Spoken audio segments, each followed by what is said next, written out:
再提醒你一遍，接过这只大金碗后，你就再也不是一只普通的叔叔。这只所有地铁叔叔的梦中情碗，承载着我们的希望。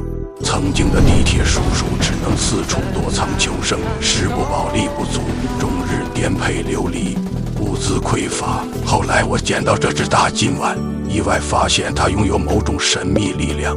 用这只碗乞讨时，路人会主动投喂物资，乞讨哥也不例外。